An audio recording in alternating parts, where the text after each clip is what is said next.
So I wanted to go over some of the halachas that are nageh today. First we'll start just right away in the morning. Many people asked, deodorant is okay, mouthwash is okay. Greeting is not okay, but if someone does nothing now that it greets, you could explain to them, Tisha B'Av, I wish I could greet you. I wish I could love you. The worst thing is for someone to feel bad because they weren't greeted.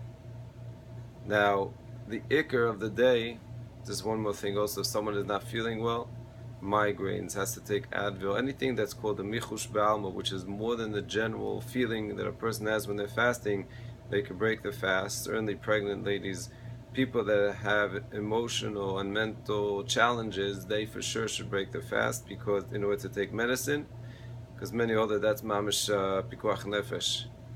And I could definitely tell you that that's something that a person could rely on.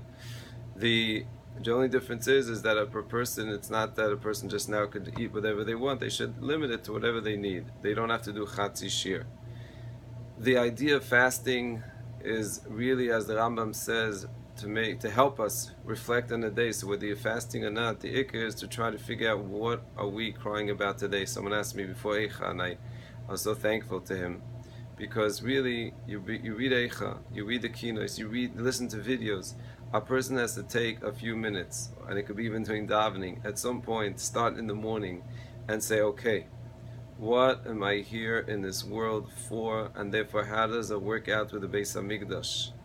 Someone asked me, can you learn Ramchal? Ramchal and Das Tvunos perhaps is one of the best for him to learn, and I'll explain why. Musa is permitted, but not just Musa.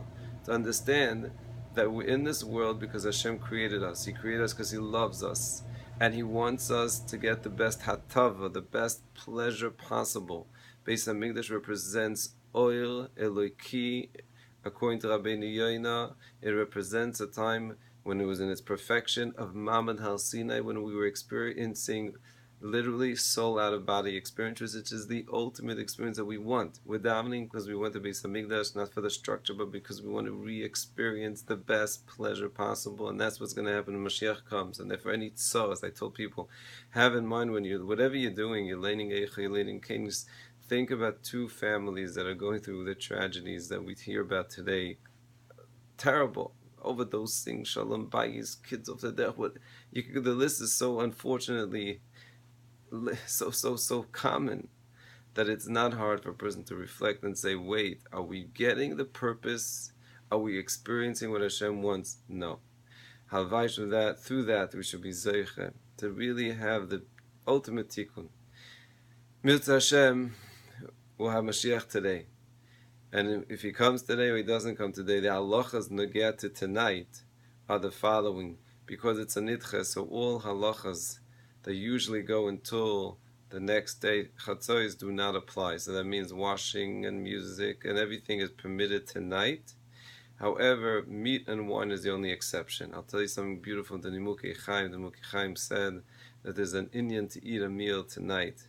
Not just because you break the fast, because it represents the future when this day is going to be a yontif, literally a yontif. And of course we already have hints to that in the fact that we don't say tachnun. I wish everyone that we should have a meaningful fast and we should be zeichet to the binyan Beis HaMikdash meher b'yameinu amen.